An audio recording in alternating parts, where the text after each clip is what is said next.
if you're watching a satire movie and you're like, that looks like the world we live in today, that's not a good thing.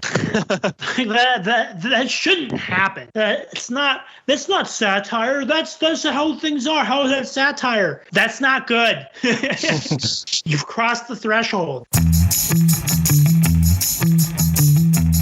Welcome to Idiot Plot, a comedic podcast critiquing, discussing, and analyzing the media industry through reviews, debates, and historical deep dives. Hello, everybody. Welcome to a mad as hell episode of Idiot Plot. I'm David Giannis. Joining me today, as always, are my co-hosts Alex Overdahl. Don't fuck with my distribution charges. And Justin Neitzel. They tell me you're a madman.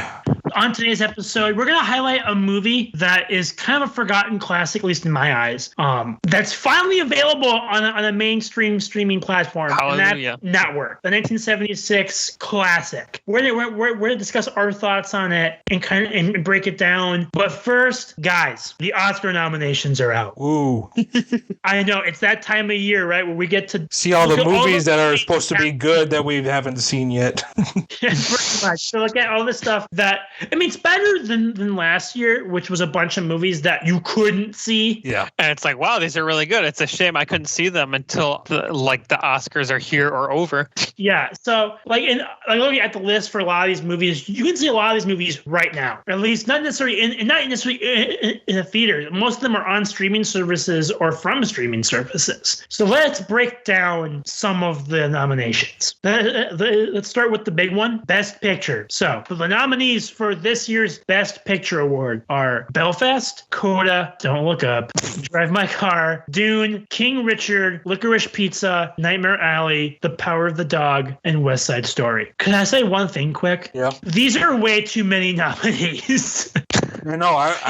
I saw the list and I'm like, wait, how many Best Picture? There's never been this many. Well, it's the Dark Knight rule they've ignored the past couple years. Right. And this year, they I don't know if they made it a rule or it was just like the talk, like the buzz the entire year was they were 100% going to use all 10. I don't get it. Most of these stand no chance. Mm-hmm. That's the issue with it. Sometimes I like it, like in a stacked year, it's nice to have more, but I do miss the 5, just having 5 because like all of those movies have a chance when there's just 5. Yeah. At this point, do you think, because I haven't seen this movie yet, so but do you think they put 10 just because they're like, West Side Story, we need to throw that on there because, it was already an Oscar nominated winner. Well, it got good reviews. And I haven't seen it, so I can't judge it. It's not going to win. The ones that kind of made the last spots, now one of them's like an actual contender, but like there were a couple spots undecided like going in. Like Don't Look Up, unfortunately, had crept up and like was pretty much a lock. But the two in the spots that were actually contested were Drive My Car and Nightmare Alley. There were a couple movies that could have snuck in those two spots. Drive My Car is a selection that people need to look at because no one really had that on, and it slowly became like, now it's like a front runner now. It's still like an underdog, but it might parasite its way into Best Picture. Yeah, getting a Best Director nomination is very big for it, especially considering when it got one over, which I will complain about later. But it's also one of those movies that the only thing holding it back was, well, they put it in because it's 3 hours long, but everybody loved it. And it's one that at one point was a front runner, and then it's like, it won't get in because it's 3 hours, and now it's in. So it needs to be looked at seriously as one that could like get an upset win. Yeah. Drive My Car is a contender. Power of the Dog is probably the front runner right now, coming off of a Golden Globes win. And Belfast has a lot of momentum right now, so that's actually drawn closer. Power of the Dog is still like the favorite, but Belfast is pretty close. It's not like last year where Nomadland just ran away the entire time, which is boring. I think it was boring to watch. Also along those lines too, where it's picking up a lot of steam. Yeah, I would agree with that. I would agree. Like right now, as it stands for me, the ones that are actually contenders are Power of the Dog, Drive My Car, Belfast, and Licorice Pizza. I would also, do I think it'll win? No, but I would consider Dune kind of a fringe contender. I wouldn't, only because, we'll just reveal it now. Dune didn't get a Best Best Director nomination, and I think that killed any momentum it had. Yeah, probably. Since part 2 is going to be coming out, I think they'll probably Lord of the Rings it. Yeah, I agree on that for sure. But unfortunately, the Academy showed their hand too early, in a sense. They typically do. But that being said, I do think this is a pretty good. Like, there weren't any crazy, unexpected ones. Like, this is a pretty strong list. Minus Don't Look Up. Yeah, there's always gonna like when you have this many. It's kind of been the trend recent years. Like last year, it was Promising Young Woman. The year before, it was Joker. There's always that one in there that's like, why are you here? When you have Joker this many nominees. Yeah, so it's like there's always one that like stands out as like, why the fuck is this here? Yeah, that's King Richard. King Richard was odd. It was expected, but it's still kind of odd. It's basically like, for me, it's very reminiscent of the Blind Side kind of thing. I think this one's a better movie, but yeah, or like the one that's like, oh, that was just like decent. Like I think of like Ford v Ferrari a couple of years ago, where it's like, oh, that was like a movie people were like, oh, that's fairly good. Nobody. But they have to get to like a certain number. They feel like because now it's like you have to nominate certain movies.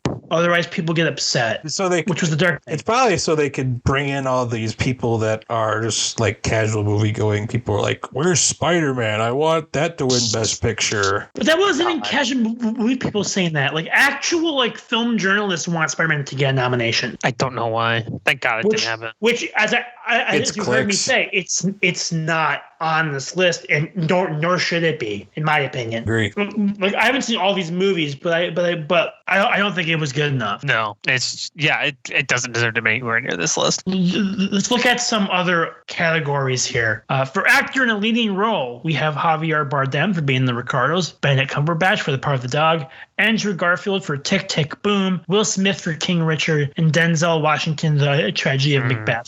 I want to say Tick, Tick, Boom was, I think, a snub that I think some people thought was going to get in. I thought it was at this point, too. I think people are kind of shocked that it's not. But my guess is it wasn't going to beat West Side Story, and so it didn't get in. Yeah, I think, too, like they weren't going to put two musicals in there. And that was kind of like, there was competition for those last two spots, and Tick, Tick, Boom was one of the leaders for that. So was Tragedy of Macbeth. I don't really know why. And then surprisingly, it didn't make it, but No Time to Die was actually getting a lot of buzz to maybe sneak in. It was. I remember that. That was weird. Yeah, like real actual like buzz to almost make it. And you see, it's represented in a lot of other categories, but yeah, it almost snuck in. But that one didn't. Tragedy of Macbeth didn't. Which at Denzel, he was kind of expected to get a nomination, but I've already kind of said I don't really think he was very good. Well, I think we all know who's going to win this. I think it's obvious. It's Will Smith. Yeah. Lifetime Achievement Award. Yeah. I haven't even seen King Richard, but I can tell you right now, it's Will Smith. The buzz is too high. Yeah. Yeah. He's been the front runner this entire run. It's hard to see anybody. And, it's not like there's any like other performance that everybody's going crazy for that could upset him. I mean, Cumberbatch was really good. It's not like an all-time performance, people like Garfield, but it's not enough. So Will Smith is like far and away the front runner. It's too early for me to say let's do locks. Oh, go ahead. I was going to say, it's funny you say that about Benedict Cumberbatch, Denzel. It's like I feel the same way about Will Smith and King Richard. It's like it was all right, but it was like nothing spectacular. Well, you look at the nominees, and there's not performance on here that I've heard is like an amazing, masterful performance. I've heard mixed things about pretty much all of them. And in Javier Bardem's case, the movie he's in isn't as good as some of the others. Like I'm glad that didn't. There was talk of that sneaking the Best Picture. I was kind of hoping it didn't because I don't really want to watch it. But it's one where that's not considered to be that good, but it's like, oh, the acting is really good. So you see both lead actors are nominated in their categories, but the movie's not anywhere else to be found. Yeah, which is what I think people kind of expected. Mm-hmm. It's too early to make like locks, I think, which we will eventually, but still make locks. But I think Will Smith is already a lock. Yeah, he's certainly the closest thing to a lock that there is, and yeah, I would be shocked if somebody else won. Everything else is pretty up in the air. Speaking of categories with locks already, actor in a supporting role, We have Ciarán Hinds for Belfast, Troy Kotsur for Coda, Jesse Plemons for The Power of the Dog, J.K. Simmons for Being the Ricardos, and Cody Smith-McPhee for The Power of the Dog. This is Cody Smith-McPhee's. Yep, that's even bigger luck than Will Smith by a lot. Yeah, he's gonna win. He's won everything so far. Yeah. There's no really no discussion to be had. Unlike lead actor, I really feel this is one where I'm like, actually, like, he was really fantastic, and like I have a hard time believing that somebody else had a better performance. Yeah. I've seen Power of the Dog totally earned this Oscar. Well, it's always funny because typically the actor in the supporting roles, like, you know who's gonna win. Yeah, actually, yeah. They're usually the big standouts because like they are on par with whoever's in the lead. Well, last year's I remember there was some debate, mostly because wasn't last year the supporting one? Wasn't that the one where both Daniel Kaluuya and what's his name? The other guy, yeah, they were both nominated or whatever. Yeah, from Judas the Black Messiah. Yeah, but the two leads are nominated in supporting, like Keith Stanfield. Yeah, like those two guys. So that whole category was basically rigged. Yeah, he deserved it, but I'm like, okay, if Lakeith Stanfield's supporting, then who's the lead? Going to categories now with more, I think, debate in them. Actress in a leading role. We have Jessica Chastain for The Eyes of Tammy Faye, Olivia Colman for The Lost Daughter, Penelope Cruz for Parallel Mothers, Nicole Kidman for Being the Ricardos, Kristen Stewart for Spencer. This one, I don't know. I legitimately think anybody other than Penelope Cruz has a chance to win. Yeah, I love Jessica Chastain in Eyes of Tammy Faye. I think it's an amazing performance. Okay movie, like not the best movie as a whole, but her performance is incredible. If I had to guess right now, it's between Kidman and Stewart. Yeah, and like people had, I think, really considered Kidman to be a big favorite to win because they weren't sure if Stewart would even get nominated because her not getting nominated at the SAG Awards completely threw everything off because she was the front runner for a long time and then she didn't get even a SAG nomination. Everybody was like, what the fuck? But now she did make the list, so she should be considered a front runner to win because she was in the first place. Well, Kristen Stewart was being kind of Adam Sandler with Uncut Gems. I think people think for a while they were judging her based off her past roles, not her performance in that particular movie. I haven't seen Spencer. I plan on seeing it very soon. Do that a lot. Yeah, they act like they don't, but they do. But that's a category that's interesting to see where it is out. Olivia Colman can always win because she's Olivia Colman. I mean, no, but that's true, right? She has potential just because she's become, weirdly enough, Meryl Streep. Yeah, I mean, she's very good and she's always nominated, so she can always win. We have actress in the supporting role. We have Jessie Buckley, The Lost Daughter, Ariana DeBose, West Side Story, Judi Dench for Belfast, Kirsten Dunst for Part of the Dog, and I'm so sorry to this person. Anjanue Ellis. I think you were close. I do. I have a speech impediment. You can't throw all these consonants at me. Well, it'd be nice if they just show you how to say the name. Yeah, I wish I had pronounced her. So sorry. Anjanue Ellis. Adele Dazeem. Adele Dazeem for King Richard. I don't know. Kirsten Dunst. Maybe. Is there a clear front runner in this one? Not as far as I've seen. I mean, Kirsten Dunst was great. I mean, Judi Dench is great in everything. I mean, Ariana DeBose. I mean, she was well regarded for West Side Story. I mean, everybody kind of seems like they have a shot here. I want to talk about this next category pretty briefly. I just want to say one thing. Animated feature film. We have Encanto, Flea, Luca, The Mitchells vs. the Machines, and Raya and the Last Dragon. It's going to go to Encanto, but thank you, Academy, for nominating Mitchells vs. the Machines, which is should be the true winner. It didn't get Lego. Yeah, it didn't get Lego Movie. It actually got nominated. It won't win because everyone's obsessed with it with Encanto. I will say, it'll be either that or Luca, I would think. Horse. Yeah, I will say there is a dark horse in this category, which is Flea, because that's up for best documentary feature, best animated feature, and best foreign film. It's going to Encanto, dude. It's Disney. I know.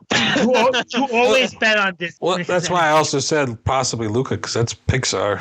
Right, but that's it. Like if there is a dark horse in this category, I just think in at least, I mean, it'll win best foreign film, but in those other two categories, I do think it's the film to watch out for because they clearly like it a lot. It's up in 3 categories. I'll have to look into this one. I love animated documentaries. Yeah, it's an animated Danish documentary, so it's up in 3 categories. I don't know if people have seen Tower. It was on Netflix for a while. Now it's on the Criterion Channel. But that movie is a masterpiece, and it got similar attention. So I'm interested now. Cinematography. We have Dune, Nightmare Alley, The Power of the Dog, Tragedy of Macbeth, and West Side Story. Dude, Dune all the way. Power of the Dog has good cinematography, but Dune technically should win basically every category. I will say this is another one where I do think they might go for Tragedy of Macbeth. That's like one that could win actually. It has that A24 style. That's just Do I think it deserves it? No, I think both Power of the Dog and Dune are shot better. I was going to ask you overall whether you thought about Tragedy of Macbeth, because I was like, it's one of those weirdly shot movies, so that might. It's not weird. See, that's the funny thing. It's not weird enough. That's why it's not very good. So like the weird parts are shot really well, but there's not enough of them. So I am a little surprised to see it. I mean, not surprised in terms of it was expected, but like surprised that it was a front runner, because I'm like, oh, it was shot like well, but like it wasn't weird enough. So typically I would skip this category just for time, but I need to say it just for one reason, and that's costume design. We have Serrano, Dune, Nightmare Alley, West Side Story, and Cruella. I feel like that's Dune West Side Story. I don't know if Dune will win. It should win. West Side Story or Nightmare Alley are good picks too. I want Cruella to win just for the hilarity of it. I always say West Side Story just because of the colors and everything.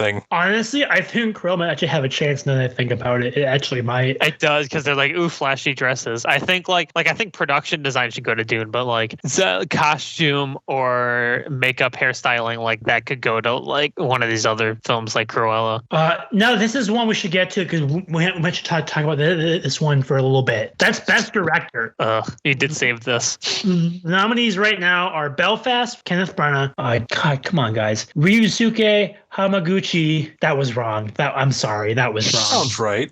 For Drive My Car, Licorice Pizza, Paul Thomas Anderson, Jane Campion for The Part of the Dog, and Steven Spielberg for West Side Story. Where's Denis? Yeah, not listed was Denis Villeneuve for Dune, who didn't you, Alex? I think you told me that at one point he was like in the odds. He was like second to win. Yeah, he was a close second to Jane Campion all the way up until the nominees were announced. That's why when you see the snubs articles, he's the front face on all of them, because he was like a close second to Jane Campion to win, and he's not even up. Which is, I mean, we think about like direction, right, and how to be a good director. Making Dune work is such a feat. Like, was considered impossible. Still, yeah, it was considered like no one could do it. David Lynch couldn't do it. No one could do it, and he did it. Well, I mean, he did half of it. It's funny you say that, because it's like he who directed Dune and made it work, but then you have someone on here who remade a movie in Steven Spielberg. And is there. It's so upsetting too, because like Steven Spielberg being on here upsets me for the same reason Bohemian Rhapsody being up for awards upset me. Because if you guys remember when that movie came out, everyone freaked out because, oh my God, they remade Live Aid. Like they reshot it. It looks just like Live Aid did in the 80s. Anyone can do that.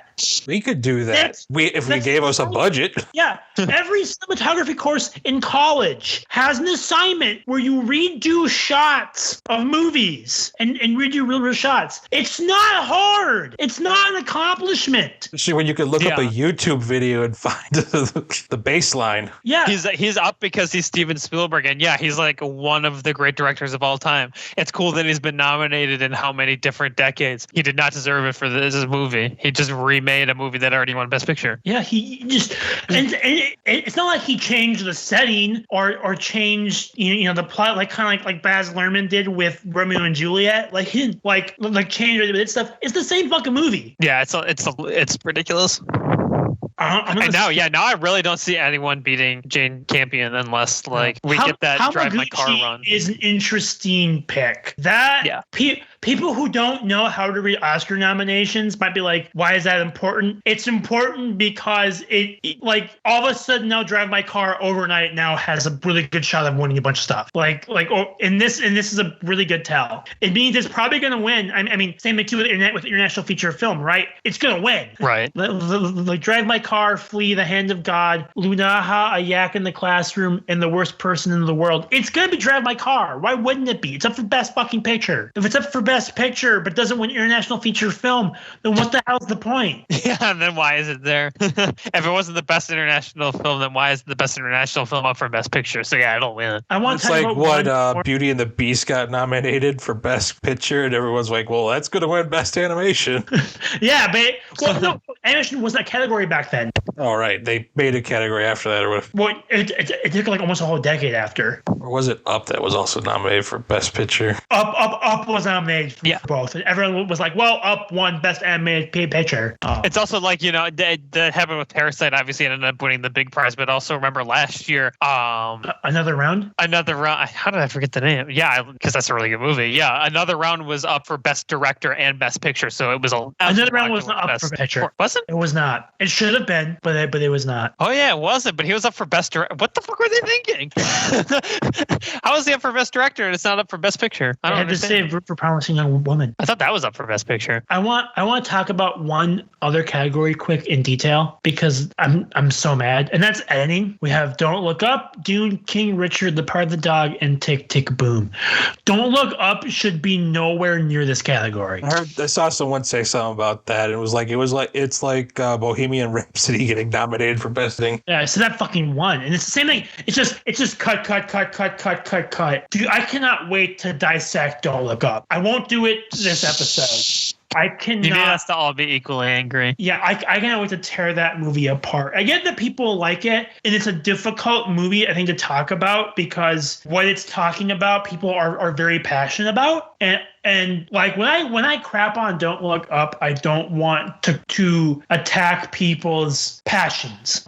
It's just the movie itself. yeah, it's just the movie itself, and that's why I hate movies like Don't Look Up because they attach themselves to these passionate topics of discussion, and they use that to shield themselves from any sort of criticism whatsoever. And it works. It works every time. And this is one of those. I think it's a nomination solely because of who the editor is, because he's been nominated for Big Short and Vice. He also edited Tree of Life, The New World, Natural Born Killers, Nixon. So like this is like an editor who's been a well-known good editor for a long time. Doesn't mean he did a good job on this, obviously, but this is one of those where he's just getting handed a nomination. Let's talk about for one better more. work. Before. Let's talk about some other categories quick. I want to get going just so we're not spending all our episode on this.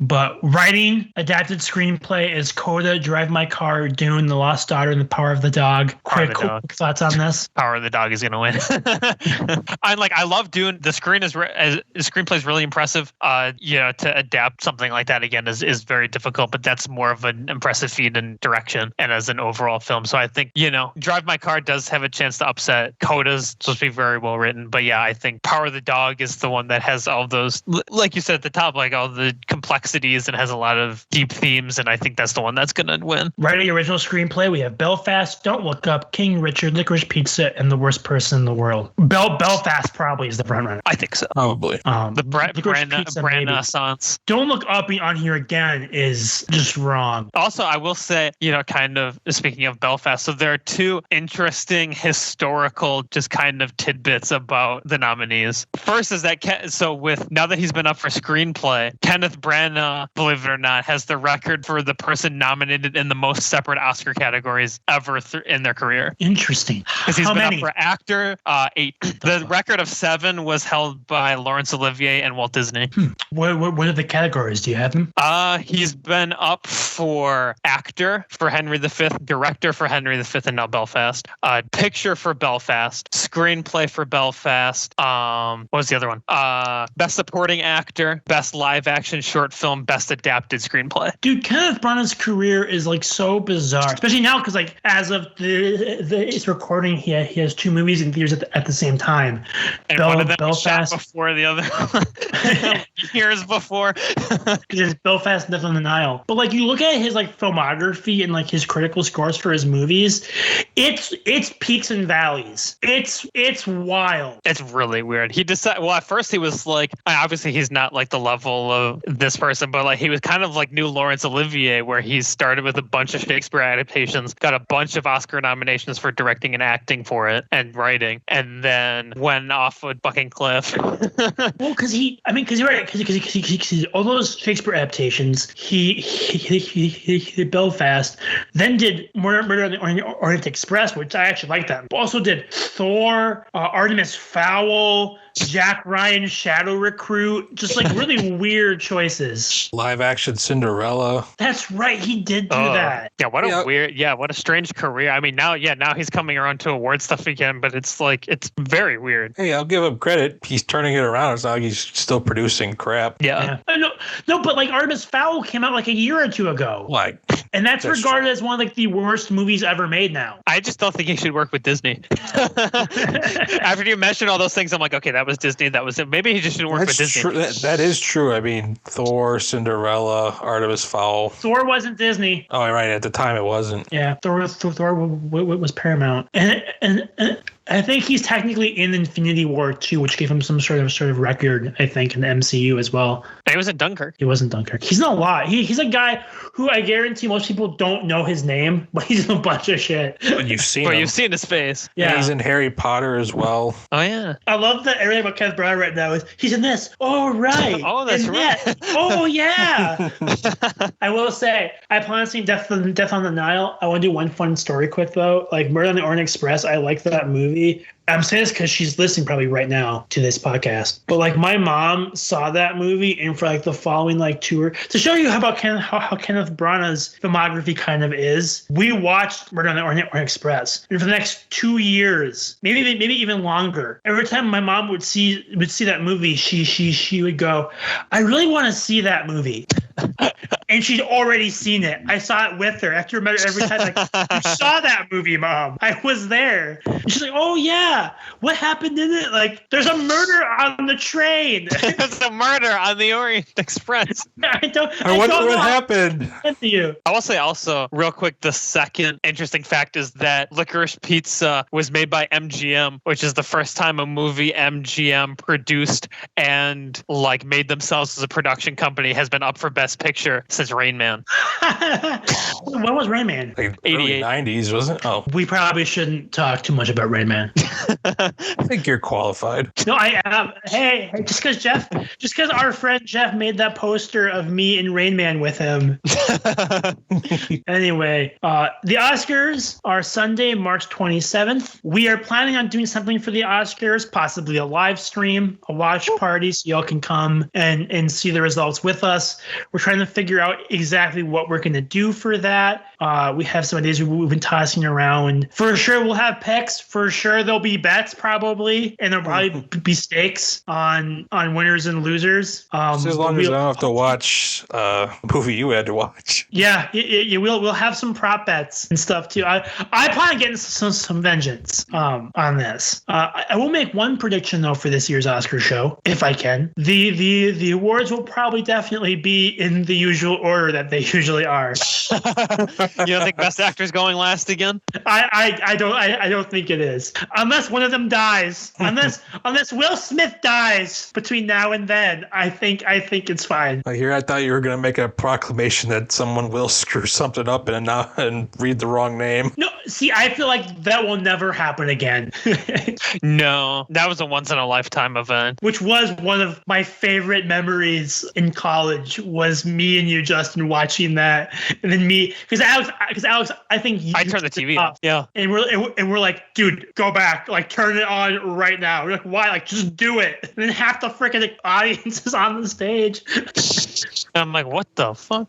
Anyway, Oscars are coming up next month. We'll have our breakdown, we'll have our analysis. We all plan to watch, at least I plan on watching them all. I feel like we can all make the vow to do our best to watch them all in the meantime, because we have over a month, so we should have enough time. And you can find most of the movies available on streaming services right now. Not all the same streaming service, which sucks, but they are most get of out them your are credit cards or activate a free trial, including one random Apple Plus movie because they hate us. Anyway, let's move on to today's main topic of discussion after that very long opening segment. So let's move on to today's main topic of discussion after that very long opening segment. So with streaming and stuff now, movies are much easier to find. I think we can all agree on, for the most part. It's much more accessible to watch different movies. But there are still a certain one, and then it's on a different streaming service that you don't have, and you're shit out of luck. Which sucks, but at least the options are usually there, right? Which is better than having to go to a library or some random video store or something and hope that they have a particular movie that you want to see. Or a Redbox and hope they give you the right movie. or that.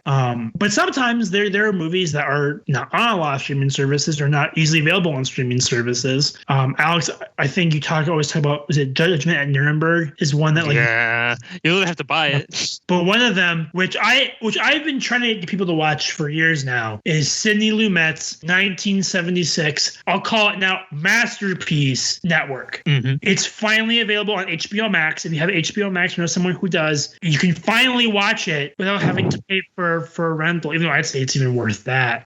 It's there now, and we're going to talk about it because I like highlighting movies people probably haven't seen or heard of. And this is a giant film back in the day, won a bunch of Oscars. It's regarded as, I believe, the 8th best screenplay of all time. Which might even be too low.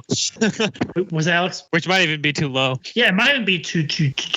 It is a masterpiece, well regarded by the film industry. Yet it's basically forgotten now. There's not really a specialty release of it in the U.S. It wasn't available on streaming, so we're gonna kind of talk about it, why it's good, or actually I don't know what all your thoughts are on it. So maybe when you think it's bad, but we're gonna talk about it and highlight this forgotten movie, because at least I would argue it's forgotten. Alex, I think you would for sure agree with me. I think, to an extent, it's one that's in a weird spot where, like you said, like industry-wise, or anytime you look up lists of stuff, like best satire, best scripts, generally best films, like it's gonna be there. But how many people have seen it that, like, I know? Zero. Like, how often do you see it just kind of generally talked about online? Almost never. It's kind of similar to a movie we watched earlier this year, Amadeus, right? Where it's like it won a whole bunch of shit, but like how many people do you actually know that have seen that movie? Well, Amadeus is different because a lot of people were forced to watch it in middle school band class.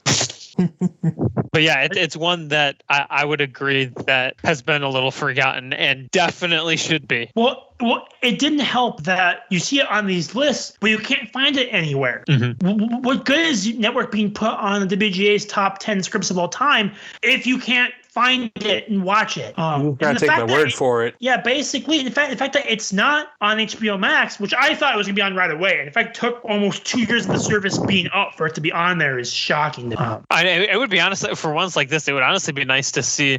This is one that's been in the National Film Archive for so long. I think that those films should be readily available for people to watch. I would agree. I would, because if we think they're important enough to preserve in our National Archive, then why can we not watch them? I mean, film rights is such a messed up thing to talk about. Like it's so confusing who owns what and who owns what in what country and under what circumstance, right? Like this company owns it in Europe, this company owns it in the States, but this company owns it on Blu-ray in the States, and this company owns it on digital in the States. Like, it's so bizarre that'd be hard. But I agree with you. There's so much good stuff. Ownership, and you get an ownership, and you get an ownership. There should be some sort of stream streaming service or some sort of way to watch the films on in the archive.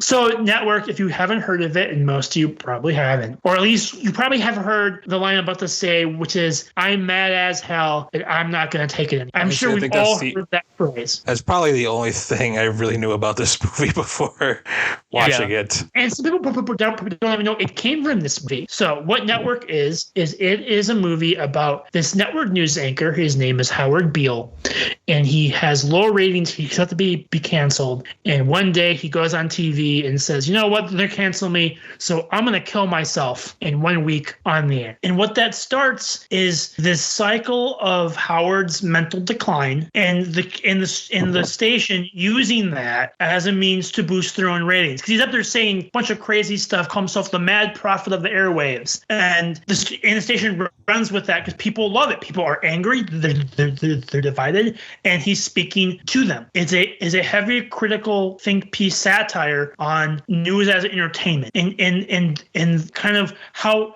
dark TV can go. It's an incredibly fascinating character piece starring amazing performances by Faye Dunaway, William Holden, Peter Finch, and Robert Duvall, along with the record for least amount of screen time for an Academy Award win, Beatrice Straight and Ned Beatty, who's honestly not far behind her in screen time. Yeah, and still got a nomination. Well, that was a weird thing looking it up. It was like, I would have figured like Peter Finch would have been more supporting actor than lead actor, because it seems more William Holden's movie at times. Yeah, it's that whole thing is such a weird thing to figure out how they figured out. Because like we talked about earlier, right? Lakeith Stanfield and Daniel Kaluuya both getting supporting. Anthony Hopkins got Best Actor for Silence of the Lambs when he's only in there for like 10 minutes. Brad Pitt getting supporting for Once Upon a Time in Hollywood. Like stuff that seems weird, right? That it shouldn't be. I don't know how they decide it. Honestly, it's the fact that we mentioned several different scenarios through the decades. It's like, I don't even think they know. They might not. No, it's changed a lot too, because it used to definitely be more common to double nominate an actor, because the last time that happened was Amadeus. Yep, and Network was a double nomination for Best Actor, because it was William Holden up against Peter Finch, with Peter Finch winning. Obviously, Peter Finch is going to beat William Holden in that fight. William Holden's fantastic, but Peter Finch, who won posthumously because he died before the film I think even came out, gives one of the best performances of all time. Oh yeah, he does. And so honestly, so does Faye Dunaway. Like I think that's one of the best performances by an actress ever. Yeah, she's incredible, and she gets everyone. When you bring up Faye Dunaway, everyone always brings up Bonnie and Clyde. I know why. like as the top of her career. Network is such a GOAT tier performance. I was gonna say, I think she's better in this than she is in Bonnie and Clyde. Oh, I agree by a lot. Yeah, this is just like an all-time performance. Yeah, she has so much energy in this movie. Like just manic energy. And she does a very good job. She does a very good job of being likable, even when she's doing like these very manipulated shit. Yeah, like you understand her, even though her character is super manipulative and crazy. But it's like, right, like she's been the whole point, right? Like she's like raised by TV. That's all she knows. Like all she knows is TV and more ratings and more viewership and do whatever it takes. Yeah, her character is completely detached from reality. Because her character is, well, I've seen the movie, which is most of you, is the network exec that basically is propping Howard Beale up as he goes through the mental health crisis. She's the one pushing him further and further down. Because I think she's in charge of network programming for the fictional UBS station, and she basically wants to blend news into fictional programming, into normal programming. That's her goal. Which is, now that's common practice. At the time, it was so unthinkable that reviewers called it unrealistic, and now it's common practice. Now we're living in that reality. Well, and with her character too, not only does she blend it in her work, she blends it in her own life. Like the whole genius of her performance to me is her constantly bringing up that everything in her life is like this moment in a TV script. Yeah, it's like a soap opera. It's like her relationship a script, right? Like this shouldn't happen in the script. And it's funny because every time I've seen this like 3 times now.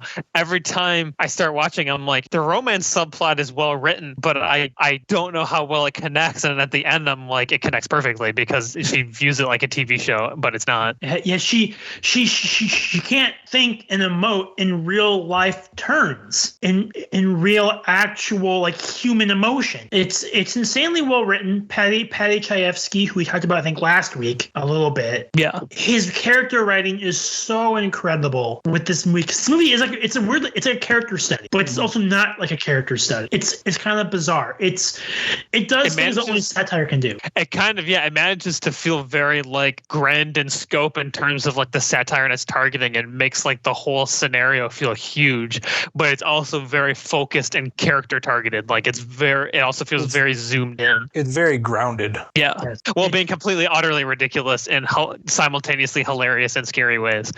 Yeah, I think it was Aaron Sorkin who said that Network is scarier than 1984. It has a bleaker, darker depiction of our future than that movie even does. Yeah, I can see that. Yeah, because I think Sidney Lumet before he died was quoted as saying the only thing in the movie that hasn't happened yet is, it's obviously spoilers, is someone being assassinated on the air. Yeah, and that's I think what hurts the impact of this movie, because people watch it now, they're like, what's the big deal? Because this movie kind of predicted that we'd have angry people yelling on the news station, editorializing news stories, right? They're not saying the news, they're saying their opinion on the news, and we their become emotions more attached to it. Yeah, and we become more attached to personalities versus the information, which at the time, like you said, Alex, was like the bleakest possible outcome. Yeah, it was considered unthinkable and unrealistic somehow.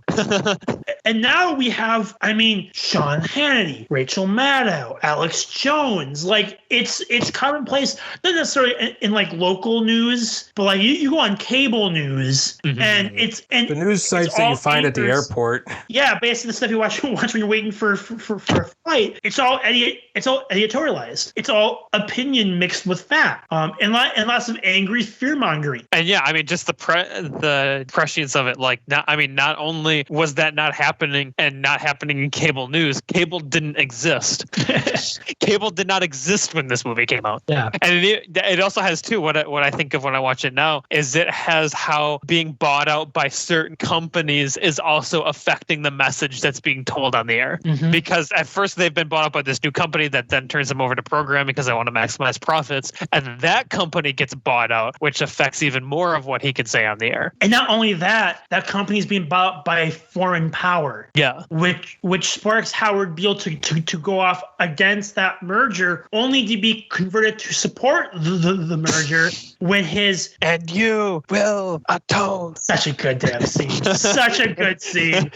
But it distorts that message, right? Like his whole state of derangement, if you can call it that, keeps getting manipulated and formed by those around him. You have William Holden, who is playing Howard Beale's friend, Max Shoemaker, who's trying his best to basically not only keep news, he's the news director of UBS, he's trying to keep news and not under programming. He's trying to keep Howard Beale from going completely insane. He's like, he doesn't want to put him on the air. He's like, I don't care about ratings. I care about my friend. And he loses. He loses that fight. And I think the other like quote related to that too, like, is also in that office scene, but when he says, right, like, there's no America, there's no democracy, there's only IBM and ITT and AT&T. Yep. It's a shockingly dark and powerful movie that I think, even though it's our reality today, we still need to look at it and watch it with the lens of this shouldn't be okay. No. And it's still over the top enough that, like, even now knowing how much of it is our reality, like, first just knowing how long ago it came out is important. But then also some of the extra stuff is still so ridiculous yet accurate. Like, it's still absurdly funny. Like, having like a fortune teller on the news program and stuff like that is just like, it's still very funny.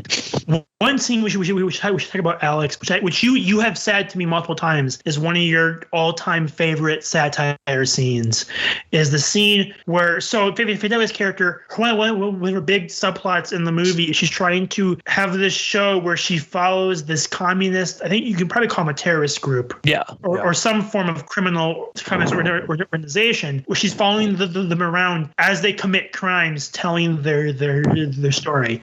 And there's this scene where all the lawyers are talking with this group discussing who gets what for royalties and payment. Yeah, and there's a literal communist military terrorist organization intense contract negotiations, yelling about distribution charges and how much they're going to get paid for syndication. It's so funny.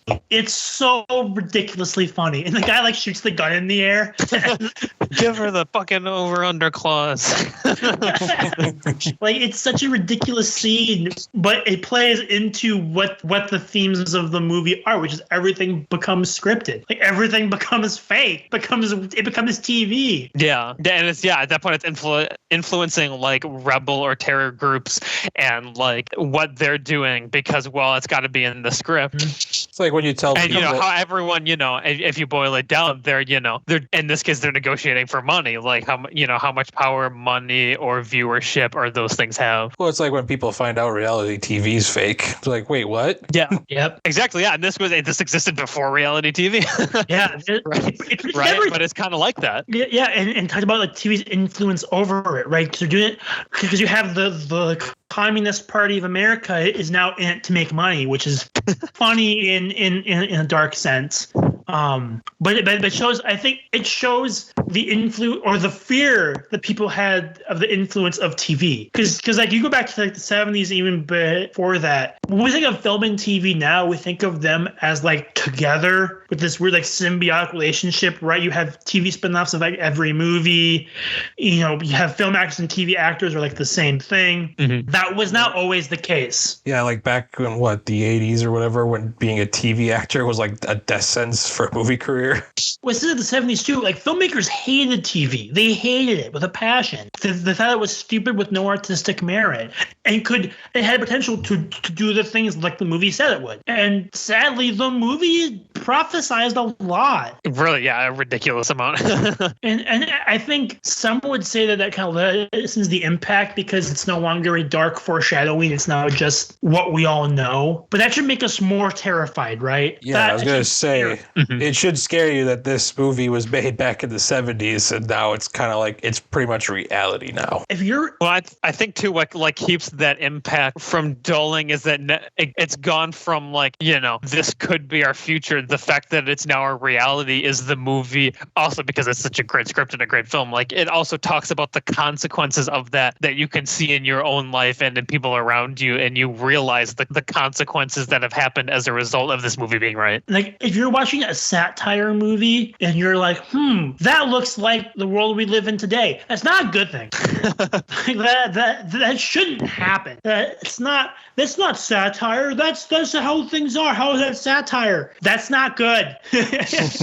You've crossed the threshold. And that is one thing Alex, you and I have talked about a lot with this movie, is just how damn good that screenplay by Patty Chayefsky really is. It's flawless. If you want a class on writing in 2 hours, watch this watch this movie. It's a perfect script. There's not a second wasted. The pace is fast. It's funny as hell. Every character has depth. There's so many deep themes. The satire is perfectly on point. It's ridiculous and still feels grounded. There's not a single bad thing you can say about this script. I can say one. Maybe the characters go on very long monologues or speeches a little too much. Yeah, I would agree with that. I wouldn't say there are any that don't fit. I can't think of one that doesn't fit the moment. So I just think that the movie is made up almost sometimes too much of that. I think.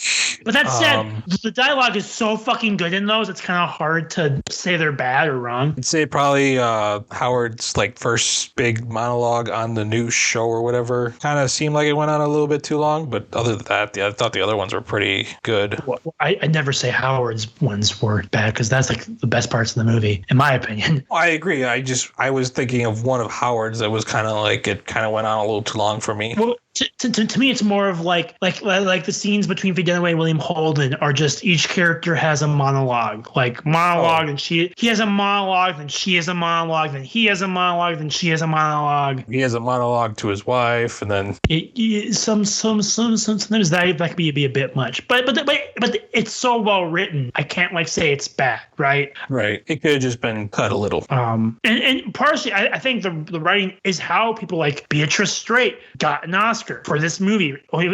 She's in it for 5 minutes and 10 seconds. I know it's hard because I'm like, it's like so short it's ridiculous, and then I see that scene, I'm like, yeah, I mean, she's really good in this scene. Like, it's hard for me to argue against it. I mean, obviously Ned Beatty, like I'm not gonna argue with that one. He's too good in that scene.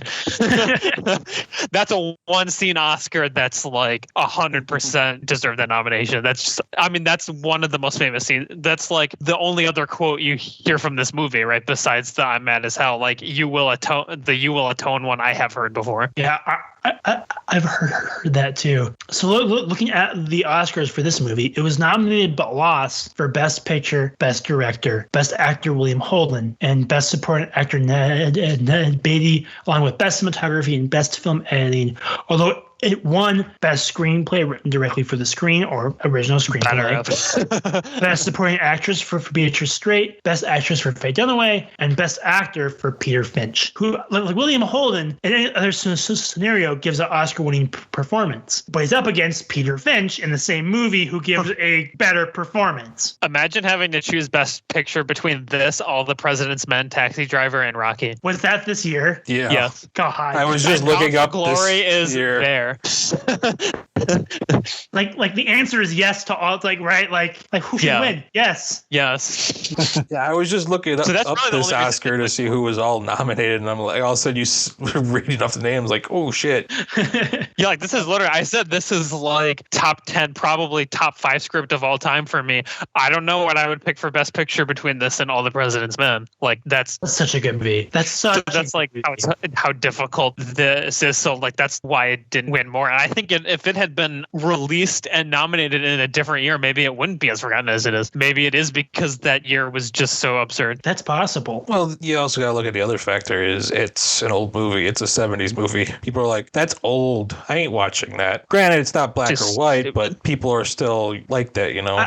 I wanted to argue with you about that, but I've seen people that say that, right? Yeah. I don't want to say it, but it's true. But I do think in that same year, right, like more people watch Rocky and Taxi Driver than they do All the President's Men and Network. I would agree. But then right, you are getting that resistance to even 70s movies with people now that those are now too old too. But I think also what helps those other movies though is you have Sylvester Stallone and Robert De Niro who are still acting today. And then the Scorsese factor with Taxi Driver. Sidney Lumet is just as good of a director, almost. Like those two are two legendary ones, but Sidney Lumet isn't around anymore, and Scorsese is still making hits. Yeah. And Lumet, I mean, he's made so many hits, right? Like because he did 12 Angry Men, right? Yes. Yeah. Dude's GOAT tier. Dog Day Afternoon. You never hear him talk about Up with the Greats. Yeah, I mean, 12 Angry Men, Dog Day Afternoon, Serpico, Network, The Verdict. Looks like the first Murder on the Orient Express. Which is a great movie. That's a great movie. That's a really good movie. That's way better than the Brano. Yeah, because it's like Network where he just has faith in the script and he doesn't add any action or anything. He's like, he knows, and you see it in this movie because we've talked about how amazing the script and the acting is, but the direction doesn't get enough attention because I don't know if there's anybody ever that's better at directing scenes of just dialogue. He's so good at that. He's one of the best directors of actors I've ever seen. Like, look at 12 Angry Men. Mm-hmm. It's just 12 dudes arguing for an hour and a half. And it's amazing. That takes skill. Yeah. And it's like, regardless of like how good the script he's getting is, which in both these cases is like all-time scripts, but he gets the most out of the actors every time, and he makes scenes of just people talking really damn tense. Like in Network, there's always that like the zooms and like the close-up. You feel like uncomfortable in all of these moments. This might be a hot take. It's almost more difficult to direct movies that are almost all dialogue than it is to direct big action films. Yes, because I agree. Because you have to make the dialogue interesting, not just because a script can be really good. If the blocking, if the shots, if the actors, if not everything else doesn't work, it ruins that script because people aren't going to care. They're going to lose interest. You also need to cast the right actors. And like, I don't think Peter Finch was like a big name ever, right? No. Like he's like he was like, I think a well-known character actor, but he was never like big. And here he comes in this movie, his last big role, wins an Oscar because he's perfect for Howard Beale. He can get the crazy parts down perfectly. But you could even say the same thing about Robert Duvall. Like, it's like he's been in like tons of shit, and it's like, but he's not like talked about as much. But he always brings it, and he always looks like an old man in the movie. Yeah. And what's interesting about him in this movie, right? Like when I think about Duvall, I think about how he's very controlled in Godfather, and he's like a little bit of, he's kind of eccentric in that small bit he's in Apocalypse Now. But in this, like he's yelling all the time, and he brings so much energy. It's a very out of type performance for him. Is he the but one it's that like says perfect? Is he the one that says like, I want like a big titty show or something like that? Yeah. He's like, it's a big titted hit. Like such a, because he's the reserved businessman of this whole That's ordeal. Tom Hagen. That's Tom Hagen talking about big titties. Because he's supposed to be like the businessman of this, right? But he's like also the one that gets almost so into it and into the fights. Like him and William Holden fighting head to head, clashing because he wants to make money. He wants full control. William Holden's like, get fucked. I don't care. Honestly, I think William Holden is kind of, you said like more of a character actor like Peter Finch who had like his big role in this. William Holden is like the veteran actor who probably doesn't get talked about enough now, but like he was kind of the star anchor to it, right? Well, I mean, he was in so many hits. He doesn't get talked about much now because the stuff coming out about him isn't always great. Like about his personal life. He seemed like he was a real asshole to work with. Probably. I'm pretty sure he tormented Faye Dunaway on the set of this movie. I think I saw somewhere when they were making it, like they couldn't even be in the same room together. Yeah, here we go. There was some. This is from the Wikipedia article on Network. There was some concern that the combination of Holden and Dunaway might create conflict on the set, since the two had sparred during an earlier co-starring stint in A Towering Inferno. According to biographer Bob Thomas, Holden had been incensed by Dunaway's behavior during the filming of the disaster epic, especially her habit of leaving him fuming on the set while she attended to her hair, makeup, and telephone calls.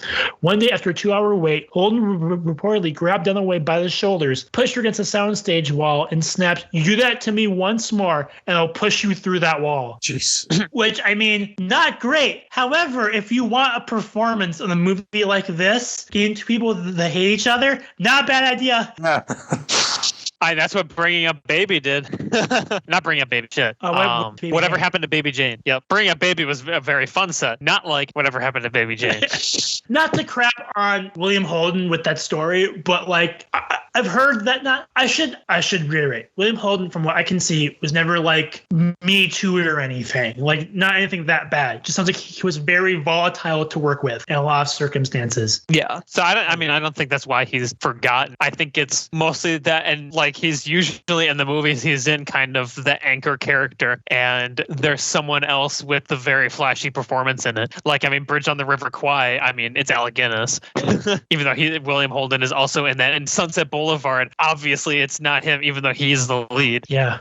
But he's definitely not the flashiest performance in that, which was no, that wasn't. I thought that was Sidney Lumet for a second. No, it's Billy Wilder. But that was what's his name? It's Billy Wilder. Yeah, Billy Wilder. Yeah. He was acted by Gloria Swanson because of course of course he was. Yeah, I mean, I think that's the best performance by an actress ever. So, like, and then he goes up against the second best performance by an actress ever, probably in Faye Dunaway. So it's you do get outshined a little bit. That's a bold claim you just subtly made. I think it probably is bold, but I mean, to me, those are the two best. Faye Dunaway is so good in this. Like, and Patty Chayefsky with this movie writes Faye Dunaway as a female character in a movie better still than most writers write female characters now. Because you still see some of that stuff everyone talks about like in film class, right?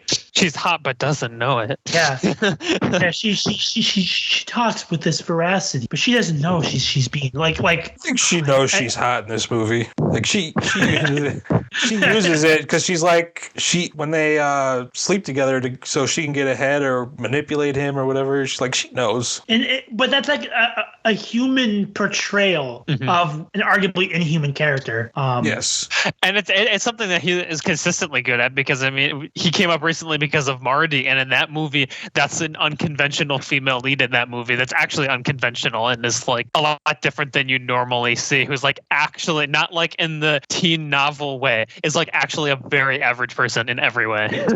Like she just kind of wants to go about her business. She's very, very normal. Nobody's really going after her, but Marty does. And Faye Dunaway in this movie is just plays someone who's completely insane. Yeah, and that's somehow still relatable. But that I think is one of the best parts of this movie is Howard Beale is portrayed as the crazy one, but kind of makes the argument that they're all kind of crazy.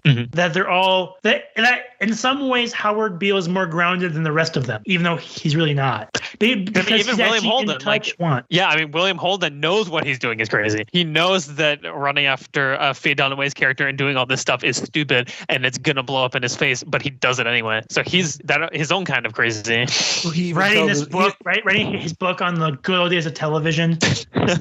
Well, he even tells his wife that he's like, "Do I think it's a smart move? No, but I'm going to continue to do it, and I don't want to lie to you." So, yeah, he almost feels trapped in this weird TV cycle like the rest of them, but he knows he's trapped. Faye Dunaway acts like she's not trapped, but she is. Howard Beale doesn't know what the hell is going on anymore.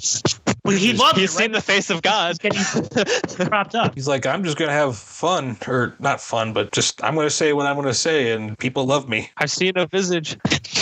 Yeah, like that scene. To me, everyone talks about the "out you get mad" scene as Peter Finch's best act in the movie. To me, it's the scene where he's walking to the meeting with Ned Beatty's character and Robert Duvall's character is escorting him up the stairs, right? Like they're in public, and he's just screaming. He's just coming the stairs and he's like, "I'm the prophet," like all this stuff about America, and people are looking at him like normal. He has this big smile on his face, like the character has become completely unaware of what he's doing, where he's doing the TV bit in real life, confirming that it's not a bit. Right, he's really just that crazy and like needs help. Yeah, that's the big point too. Is like he desperately needs help, and no one's giving it to him. And then, so spoilers for almost 50-year-old movie.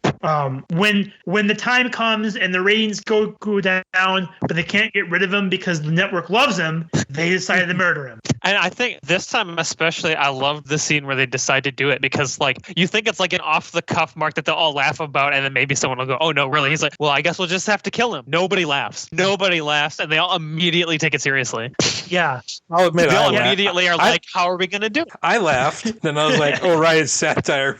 We're screwed." It's like, yeah, you like laugh like you, and you think the characters are gonna laugh too, and then they don't, and you're like, "Oh shit, they're actually gonna kill him." Yeah, like even a like lesser Robert script would have one guy go, "Haha, oh wait, you're serious. You guys are serious about this? We can't do that." They're all like, "Okay, how do we do it?" This movie, they're all like, "Shit, I can't think of anything better to do." Well, like Robert Duvall's character is like, "I'm gonna kill him. Gonna pale him with a sharp stick through the heart, take out his contract on him, hire a professional killer, strangle him with this sash cord or whatever." Like, oh. Or when like they start to like rationalize a bit, and Robert Duvall's like, "I want to hear the other voices in the room." If it then we just goes, "Let's kill this son of a bitch." That's that's one of the best endings to a scene. Like, let's kill this son of a bitch. Like it's so kind of, it's like business as usual, right? Like to me, what that scene gets across is the implication that this might not be the first time they've had this conversation. Definitely not. Well, and you kind of get that from the fact that she's like working with these terrorist organizations to get like live footage of stuff and everything. So it's kind of like she's had her hands dirtied before. Yeah, and they want a better lead-in for the show. So what better lead-in to have the characters from her terrorist show kill him on the air? Yep. And the one guy gets away. I love how the one guy on camera like shoots him by all these people in the studio, and he gets away. Because I was playing it, but that's funny. Like, oh, the news is like, oh, and he escaped. Which that scene, the scene of Howard Beale being shot on live TV, in my opinion, is one of the best edited scenes of any movie ever. Mm-hmm. It's so wild, uncontrolled editing, and then cuts, which the movie has done in the past, right? Every time. So Howard Beale does his on-air bits where he goes up and he does his big speech and he passes out every time, and the camera immediately zooms in on, like rushes in, zooms in on him, and the show ends with applause over his lying body, his unconscious body. He gets shot, and they do the same exact thing, and then the movie ends with the video board that you would see on a news station. While the news station is talking about him, as the end credits roll, and just a still shot of Howard Beale lying there. And they have in some of the other networks too. It has like the advertisements that are playing, and another anchor talking about it, and then there's just him lying there.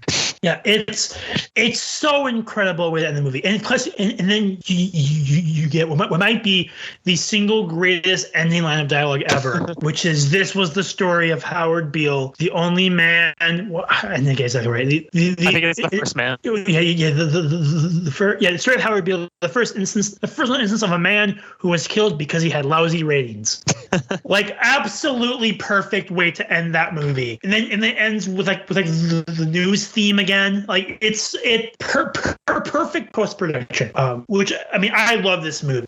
I think, I criticized it in quotes earlier. I still think it's perfect. I still give it a 5 out of 5 every time I see it. It's so damn amazing. Yeah, I completely agree. Yeah, to me, this is like watching it again. It's like, oh yeah, this is like without a doubt like 5 out of 5. I will make one comment though, because we say it's forgotten. I'll say this for the end. There was a stage play adaptation done a few years ago that I wanted to see on Broadway, but just couldn't because it's on Broadway. But it was like this weird like Broadway show that was like half live show, half like live cinema, they called it, of the script. And the Broadway show had Tatiana Melzani as Faye Dunaway's character, Tony Goldwyn as William Holden's character, and as Howard Beale, Bryan Cranston. That's pretty good. Which I don't see it topping the movie, but damn, I want to see Bryan Cranston as Howard Beale live. Yeah, especially like seeing the show intro live or something would be a lot of fun. With Sybil the Sooster. with like the xylophones going or whatever the heck those are. Well, like, God, it's such a good crazy you got with Bryan Cranston in like Breaking Bad. I mean, like seeing him do stuff with like Howard Beale's kind of stuff, that would be a lot of fun to watch. He's the perfect, if you're going to redo that story either in play or movie or whatever, Bryan Cranston's probably the perfect person to play Howard Beale. Yeah, honestly, him and Peter Finch are like very similar. Like, they're just like seeing them talk and like their voice, like the way they act is very similar. Yeah, that's good casting on their part. I'm honestly kind of surprised that this didn't lead to a remake of the movie. I kind of expected there to be one, because he did that play where he was LBJ all the way, and that became a movie. I was kind of expecting Network to go the same way. I feel like that would cause a WGA strike. Remaking Network. Maybe because it's not satire anymore. They're like, well, people won't get it. Be like, or that, how would you do that now? You'd have to do like Snapchat news. I don't fucking know. Well, TikTok news. I guess for me, doing it as a play, I'm okay with that. That makes sense. That's doing it different, right? That is taking the story and doing it in a different way. Remaking the movie just seems wrong because it's just, especially because no one's gonna change Chayefsky's script, right? Like, no one wants to touch that. Like if you're the screenplay, if you're the guy who accepts the job of rewriting Network, like the WGA is probably going to banish you, like the bottom thing. But are you gonna remake Casablanca next? Like not everyone wants to be Steven Spielberg and just remake movies that they love. We love them. Why would we want to remake them? Especially because like Network still holds up. It's been pretty well preserved over time. Like the film stock and audio has been pretty well preserved. It doesn't look bad. The sound is sometimes off on the stuff I've seen from it. On certain transfers I've seen, the sound can sometimes be a little muffled. Yeah. But there's no reason to remake this movie. If you want to remake movies, go back and look for stuff that it didn't get nominated for Oscars. Find like something that was won a Razzie or something with a good idea.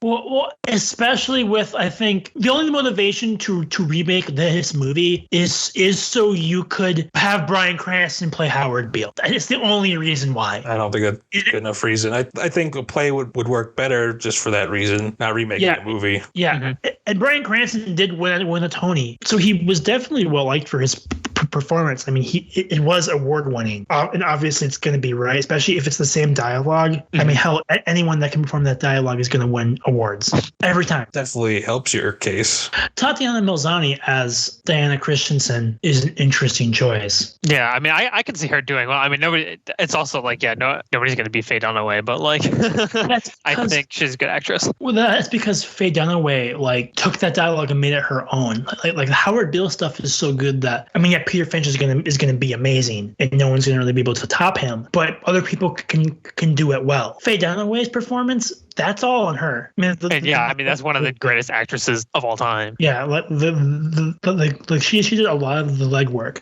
I will say, I really wish that this movie, if anything, had some sort of specialty release. Because right now it doesn't. It has a base that you can buy pretty cheap on Amazon. And that's where you probably have to go to buy it. You're not going to find it in most stores, if any store, especially now that most of them have gutted their DVD sections.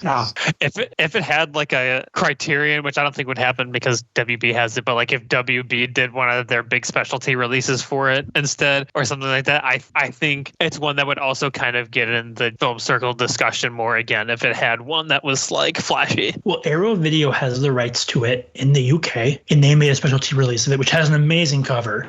But yeah, it's really cool. It's not in the States, which Arrow is big in the UK. They're starting to kind of get into the US, but not with any of their big films. I think RoboCop's like their biggest US release. While in the UK, they have Network, Battle Royale, which we talked about on the podcast. Like they have big ones over there. They get big flashy releases. This needs one. Like I love a Criterion. I don't think it's going to get a Criterion. I think it will get an Arrow, or maybe even a Shout Select. But I think it would sell fast, and it might get it in the discussion again. Or it would sell crazy. And honestly, I haven't bought this movie on Blu-ray yet because I'm waiting for a specialty release. That's never going to come.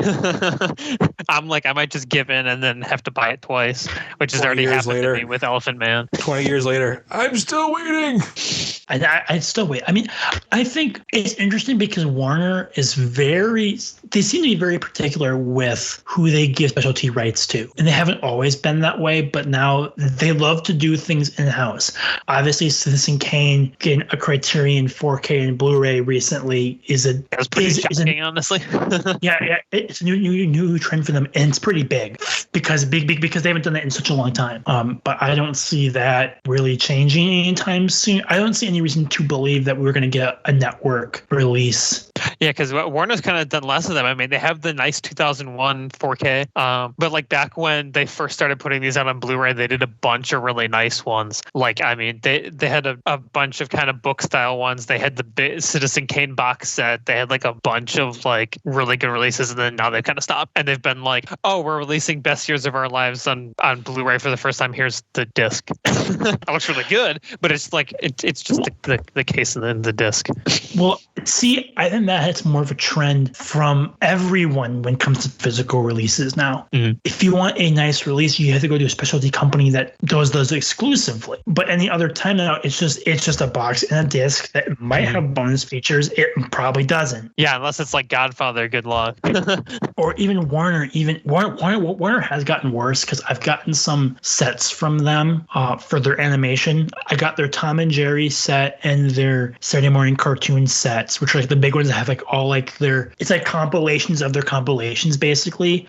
But what they've done is so the Tom and Jerry one is the 3 Spotlight collections combined together. But it's not like they just took the old discs and put them in new packaging. They took the shorts from those 3 sets and just evenly spread them on new discs. So what you get is this bizarre hodgepodge mix of 3 different DVD sets Frankenstein together into one on 3 discs, where they clearly just put as much on each disc as each disc could hold, and it shows. Oh, it's all compressed. Yeah. It's all compressed. Aspect ratios are all weird. It's not great. But I mean, people seem to be going away from physical media, and it sucks. I mean, we're probably gonna there's good and bad from this. Good, we're gonna get probably some more specialty releases of stuff, and we're gonna see like boutique ones because as companies want to do less and less DVDs and Blu-rays and 4Ks, they're going to hand it off to companies like Criterion, Arrow, Shout that are going to do them themselves. And so we're going to get probably some nicer releases of stuff. The bad news is that's probably all we're going to get after a while. I think if there's anything good to be said right now, I mean, the fact that, as far as like network going forward, the fact that it's on Max for the first time, it hasn't been anywhere for years. So like, I believe it's on the front page of Max. Oh, I didn't see that. That's good. Yeah, but it might get, it might get some talk. People might watch it more. People are more likely to watch it now, obviously. So it might get a resurgence because it sounds too hopeful, but I mean that's literally when you think back in the days of running movies on TV, that's how Citizen Kane became big, right? That's how tons of films that weren't as popular when they were released got like reevaluated on TV, and now we're seeing that happen with streaming, where something pops up and then suddenly everybody watches it, and then suddenly it has a huge following again. I'm hopeful. I am not just for network, but for other films that are in the similar boat. Like Amadeus is in that boat right now. Amadeus is like nowhere, or something like Pluto or Tubi or something. Depressing. It was on Netflix for a while. Yeah, but it's and not. I bet if Netflix or Max put it up, like that's one that I know would get like everybody would be like, this movie's great. Well, really, what they need to do, someone needs to get a restoration of the Amadeus theatrical cut and put that on streaming. Definitely, because that would cause chaos. Yeah, and I think the director's cut, I mean, like it looked good, but it's not the best looking remaster. Like it should look better. The coloring is a little off, but like it's kind of in need of a remaster. And then actually putting the theatrical cut on something other than the original DVD would be nice. I have an interesting thing I want to end the show with. So as we mentioned earlier, Network is on the Writers Guild of America's 101 Greatest Screenplays list. I want to look at the other ones in the top 10 because Alex, you said that it should arguably be higher. It should, and I know exactly which one it should be above. So I'm gonna pull up the list and I'm gonna have us talk through this list. Yeah, I don't remember the full list, but I know, I believe I know the top. So top 10, starting from number 10, is The Godfather Part 2 at number 10. Number 9, Some Like It Hot. Number 8, Network. Number 7, Sunset Boulevard. Number 6, Annie Hall. Number 5, All About Eve. Number 4, Citizen Kane. Number 3, Chinatown. Number 2, The Godfather. And number 1, Casablanca. Teacher. Ooh, I know. Let me guess. Can I predict? Yes. Chinatown is way too high for you. Chinatown should not be on this list in any capacity. I think I just got blacklisted from the WGA. Chinatown's not a good script. Now, when you say it's not a good script, are you saying it's not as good as they say it is, or that it's not good, period? I don't think it's good, period. Okay, interesting. Justin, do you have any thoughts on this list? I don't know. I'm not the biggest screenwriter person, so I feel like anything I would say. I think I don't know. I kind of feel like Citizen Kane's is a little high, but interesting. Oh, nah, no, that should stay for me. But I'd have to rewatch it again. For that movie, a lot of that movie, I don't remember quite a bit much of the screenplay as I do like the camera techniques and everything that they used. That's fair. Yeah, honestly, that was me the first time I watched it, and then the second time I watched it, it was like all about the script. I was like, whoa! But yeah, the first time definitely what caught me was like all of the techniques they invented. See, I've only seen it the one time, so like I said, I'd probably have to rewatch it again. But I think for me, there are a couple of ones that like besides, I mean, Chinatown, I just don't like it at all. But there are some in there that are good that I would definitely not put over Network. Like All About Eve is really good. That's a really good movie, a really good script. I don't think it should be above Network, Sunset Boulevard, Godfather Part 2. I'm surprised Annie Hall is so high. I would agree with that too, yeah.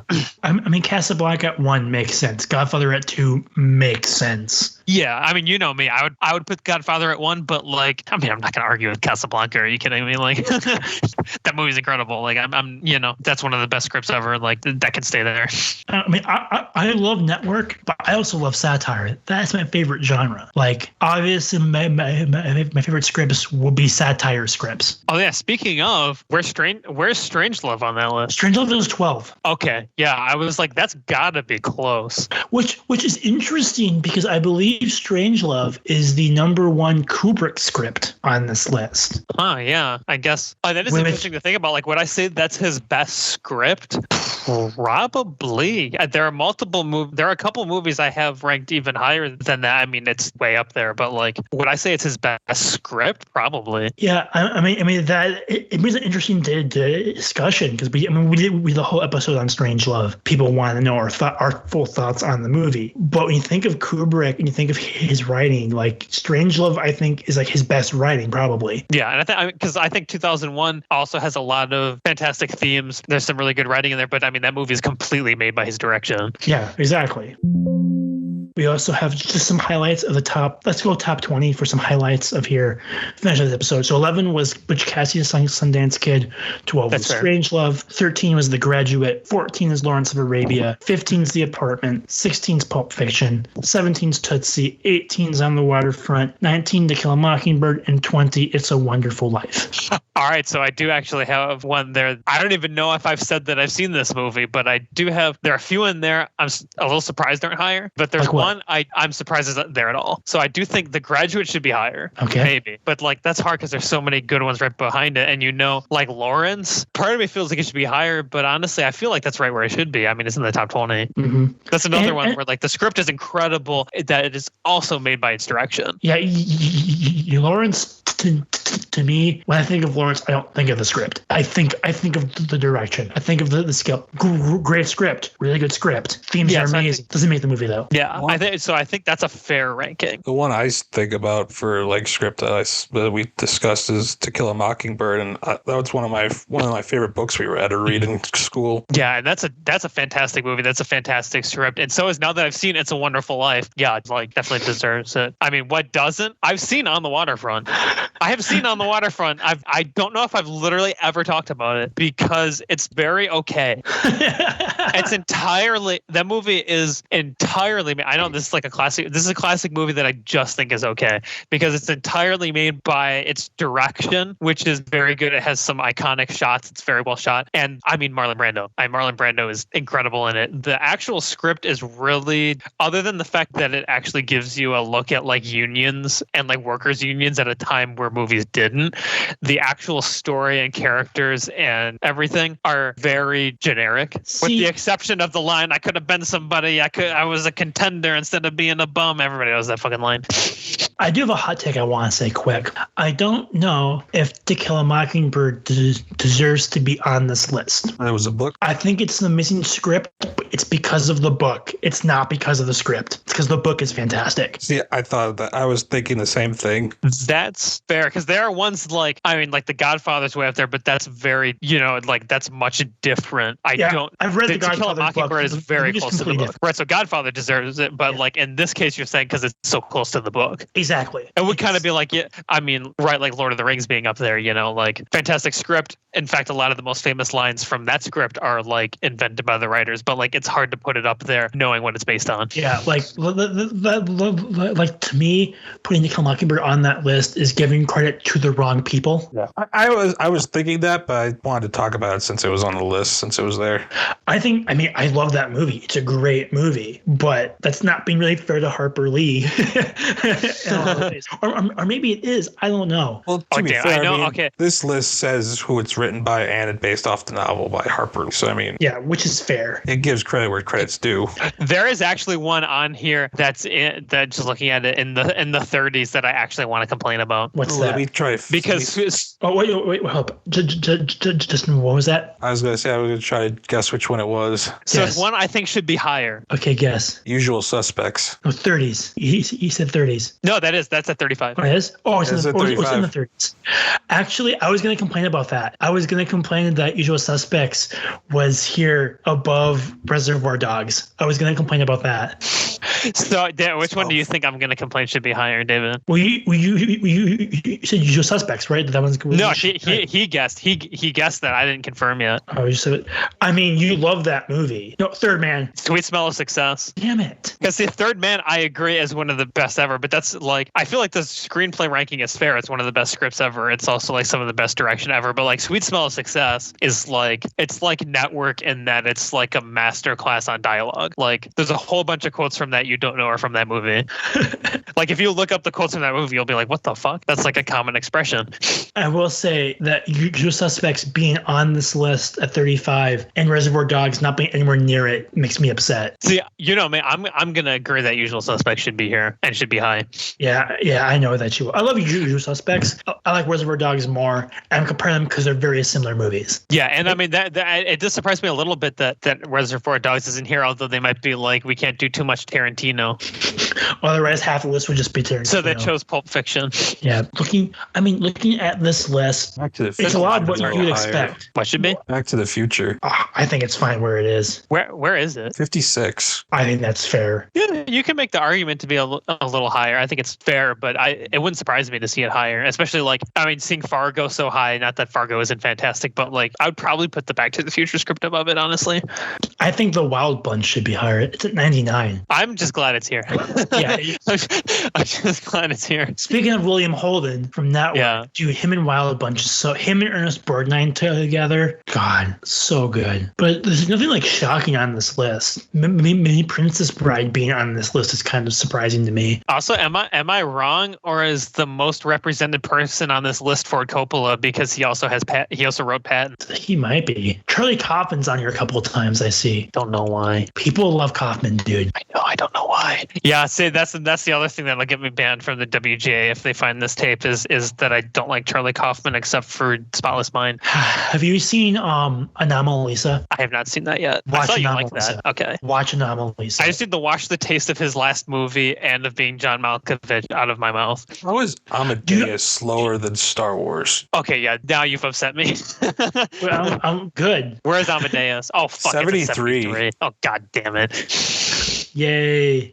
I want to feel the rage. It's below Jerry fucking Maguire. Okay, that's funny. That's just funny. Good lord, that's awful. I love that. But I mean, yeah, there is a lot, like, when you see this, there, with like a couple of exceptions like that, right? Like a few things, there is a lot on here that's really hard to argue. Like, I'll be like, how is this not higher? And then I'll look above it and I'll be like, okay, yeah, I can, like, it does surprise me as much as I like it that Butch Cassidy is so high. But it's a very good script. I'm just surprised it's at like 11. Anyway, I'm going to click on facts about the film for Network. Grapes of Wrath. Never take a bath. So here's that's another one based on a novel. Yeah, that one's kind of made by the direction. I mean, it's John Ford. So I want to end with some facts about Network provided by the WGA. So these are some facts that they have about the movie that I think are interesting. The only music heard in the film comes from commercials and television show themes. That's something I love about 70s movies, honestly. There's not filler music. When there's music, it needs to be there or it's like in the scene. Like they're not afraid of like using silence. And Sidney Lumet was big on that. Like they're not afraid of like quiet moments. But I honestly never would have expected that. Upon viewing the first cut of the film, MGA/UA execs sent Chayefsky a memo noting how many times executives said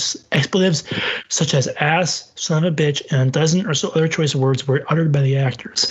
Chayefsky dismissed the memo and kept the language, saying that's how network types talk. All the expletives made it into the movie. In later years, Chayefsky said he wished he'd curbed the language some, that upon further reflection, it was too much. I think it works. It works perfect. I guess it's a thing with like our current viewing sensibilities, right? Like I feel like there's not that much language in it. It certainly all fits the scene. Oh, sweet. So the WGA website actually has a page of Network screenplay on the website. Oh, that's cool. I'll look at this.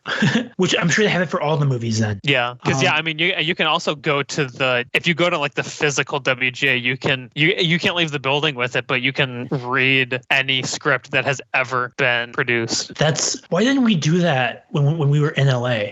I don't know. I think we just ran out of time, and like we were like the only ones who would have wanted to do something. I mean, I live in LA and I still haven't done that. I still haven't been there. I want to end with some clips about Network. I'm not clips, some quotes about Network. This is from Howard Gottfried. It's not that Patty objected to people discussing his script. He just felt it shouldn't come from the guy in charge of business affairs. That was from Howard Gottfried, Chayefsky's producing partner. This is from Norman Lear, famed television producer. This is not a satire, it's a documentary.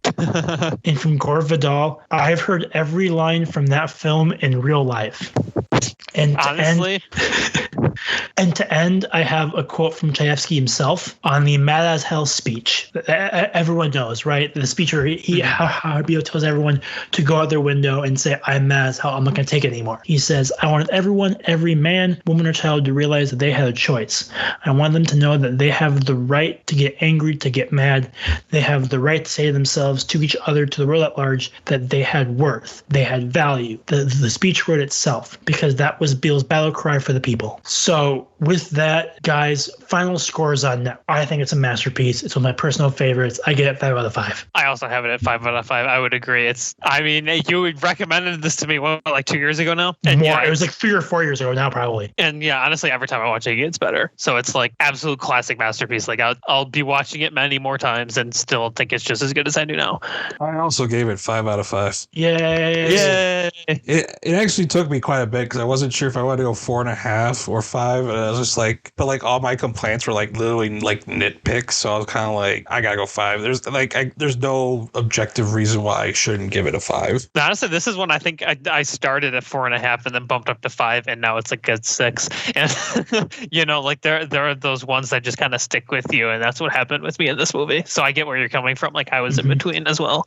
Yeah, like because it was just like, because I've always known about the big I'm mad as hell and everything. Kind of like after that moment, because it happened so early than I thought it would. I thought that was more near the end, that it kind like the movie kind of slowed down from there. So I'm like, well, that's my own objective prescriptions going in. So I was like, I can't really dock the film for that. So yeah, which is true. I mean, that's how I felt. I watched it once in my cabin. The first time I watched it was in my family's camper. We were camping up north, and I was bored, so I put it on in the background while I was doing stuff, and I was hooked immediately because I got from like the library, I'm pretty sure, and I've loved it ever since. I'm glad we can all finally watch it now because it's on HBO Max, and I'm also glad we all agree, so we don't have to fight. We don't have to get angry. I need you to get up, get out of your chairs. Oh, the window. Yeah. Open it up. And like to me, such a good scene. It's such a good scene. It's an important scene, and to me, this is one of the most important movies ever made. Like, it is a must-watch. Everyone should watch this. Watch this movie. It will make you think more about the media landscape that we currently live in, and might scare you in ways that you weren't expecting. One thing I just want to say about that scene, it's like it's beautifully written, but it's also beautifully acted, because he looks estranged. He looks crazy, and it's just like everything's just so perfect in that scene. Peter Finch mixed with Sidney Lumet, just incredible. But with that, we're taking for a long time this episode, so I'm gonna wrap it up there. Thank you guys so much for listening. Like we said, Network is available on HBO Max as of this recording, and should be there for a little while past, I would hope. Max has had some weird stuff like that before, where movies are there for like a month or less, but I'm hoping it's there for a very long time. I implore you, go watch it, go see it. It's an extremely important movie, and when you do, let us know what you think. Let us know in the comments on YouTube or on our social media. We want to hear back from you. Again, thank you so much for listening. This is David Yanish for Justin and Alex Overall. Thank you so much for listening to Idiot Plot, and we'll see you next time. Thanks for listening to Idiot Plot.